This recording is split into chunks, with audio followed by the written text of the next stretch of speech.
നമസ്കാരം. കലാഭവൻ നവാസിന്റെ അപ്രതീക്ഷിത മരണത്തിന്റെ വേദനയിലാണ് ഇപ്പോഴും വീട്ടുകാരും ബന്ധുക്കളും. എല്ലാവർക്കും നന്മകൾ മാത്രം ചെയ്യുന്ന മനുഷ്യൻ, തന്നെക്കൊണ്ട് പറ്റാവുന്ന സഹായം എല്ലാവർക്കും ചെയ്തിരുന്ന മനുഷ്യൻ, അതായിരുന്നു നവാസ്. വീടിനും നാടിനുമെല്ലാം സർവ്വോപകാരിയും. അതുകൊണ്ട് തന്നെ നവാസിന്റെ വേർപാട് നാട്ടുകാർക്കും വേദനയാണ്.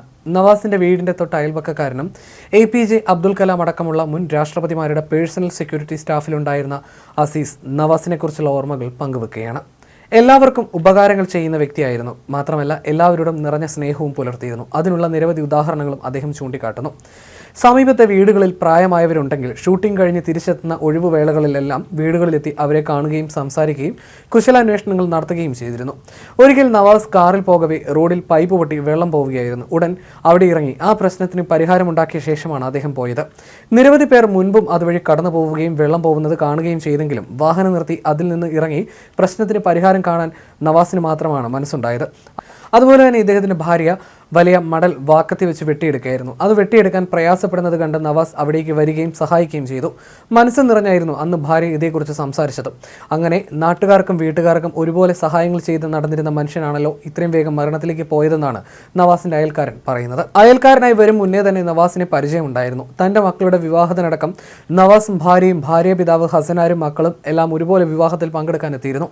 മക്കൾക്കെല്ലാം നല്ല സ്നേഹമായിരുന്നു. പഠിക്കാനും മിടുക്കരാണ് അവരെല്ലാം. അവർക്ക് ഇനി നല്ലൊരു ഭാവി ഉണ്ടാകട്ടെ എന്ന പ്രാർത്ഥന മാത്രമേ ഉള്ളൂ എന്നും അദ്ദേഹം പറയുന്നു. അയൽപക്കക്കാരുമായെല്ലാം നല്ല സ്നേഹത്തിലായിരുന്നു നവാസിന്റെ കുടുംബം. എപ്പോൾ വേണമെങ്കിലും ആ വീട്ടിലേക്ക് ആർക്കും കയറി ചെല്ലാമായിരുന്നു. ഒരു അനിയനെ പോലുള്ള സ്നേഹമായിരുന്നു ഉണ്ടായിരുന്നത്. വീട്ടിൽ ആര് ചെന്നാലും കഴിക്കാൻ ഭക്ഷണവും പാവപ്പെട്ടവൻ പണക്കാരൻ എന്നൊരു യാതൊരു വ്യത്യാസവുമില്ലാതെ നവാസ് പെരുമാറുകയും ചെയ്തിരുന്നു. തൻ്റെ മകൻ നിസാമിനോട് വളരെ സ്നേഹമായിരുന്നു നവാസിന്. എന്ത് കാര്യമുണ്ടെങ്കിലും നിസാമിനെ വിളിച്ച് പറയുകയും ചെയ്യുകയും ഒക്കെ ചെയ്തിരുന്നു. ഇപ്പോഴും അവന് നവാസ് ഇല്ല എന്ന സത്യം ഉൾക്കൊള്ളാൻ കഴിഞ്ഞിട്ടില്ല. സങ്കടമടക്കാൻ കഴിയാതെ വിങ്ങിപ്പൊട്ടുകയായിരുന്നു മോനെന്നും അദ്ദേഹം പറയുന്നു. മാത്രമല്ല കാണുമ്പോഴെല്ലാം അസീസ്ക നിങ്ങൾ ശരീരം നോക്കണം കേട്ടോ എന്നൊക്കെ പറയുമായിരുന്നു. തടി കൂടിയിട്ടുണ്ട്, നടക്കണം, എക്സസൈസ് ചെയ്യണം എന്നൊക്കെ പറയുമായിരുന്നു. അതെല്ലാം ചെയ്തിരുന്നയാളായിരുന്നു നവാസ്. അടുത്തിടെ തൻ്റെ അനുജൻ്റെ വീട്ടിലെ വിവാഹത്തിന് കണ്ടപ്പോൾ നവാസ് മെലിഞ്ഞല്ലോ എന്ന് പറഞ്ഞപ്പോൾ ഞാൻ നന്നായി എക്സസൈസ് ചെയ്യുന്നുണ്ടെന്നായിരുന്നു നവാസിൻ്റെ മറുപടി. എന്നിട്ടും എന്താണ് അദ്ദേഹത്തിന് ഇങ്ങനെ സംഭവിച്ചത് എന്നറിയില്ല എന്നാണ് അസീസ് വേദനയോട് പറഞ്ഞത്. ഓഗസ്റ്റ് 1-നാണ് കലാഭവൻ നവാസ് വിടവാങ്ങിയത്. ഹൃദയാഘാതമായിരുന്നു മരണകാരണം. മലയാള നാടകങ്ങളിലും സിനിമകളിലും അഭിനയത്തിൽ വ്യക്തിമുദ്ര പതിപ്പിച്ച അബൂബക്കറിന്റെ മകനായിട്ടും കലാഭവൻ നവാസ് വടക്കഞ്ചേരിയുടെ മണ്ണിൽ നിന്നും മിമിക്രി സിനിമാ രംഗങ്ങളിൽ ചുവടുറപ്പിച്ചത് സ്വയം പ്രയത്നം കൊണ്ടായിരുന്നു. അബൂബക്കറിന്റെ മരാത്തുകുന്നിലെ വീട്ടിലാണ് സഹോദരന്മാരായ നവാസ് ബക്കറിനും നിയാസിനുമൊപ്പം നവാസ് വളർന്നത്. സ്കൂൾ കാലഘട്ടത്തിൽ മിമിക്രിയിലും പാട്ടിലും തിളങ്ങി. നാടകങ്ങളിലൂടെ അഭിനയത്തിലും മിടുക്കനാണെന്ന് തെളിയിച്ചു. മരാത്തുകുന്നിലെ സനം, നാദം എന്നീ ക്ലബ്ബുകളിലൂടെ നിരവധി തവണ കലാപ്രകടനങ്ങൾ നടത്തി. പഠിച്ച ഊട്ടുപാറയിലെയും വടക്കാഞ്ചേരിയിലെയും സ്കൂളുകളിൽ മിന്നും താരമായിരുന്നു. സ്കൂൾ വിദ്യാഭ്യാസം കഴിഞ്ഞതോടെ വടക്കാഞ്ചേരി വിട്ട് മാതാവിന്റെ എറണാകുളത്തെ വീട്ടിലേക്ക് നവാസ് താമസം മാറി. ഇതോടെ സിനിമയിലേക്ക് എത്തി.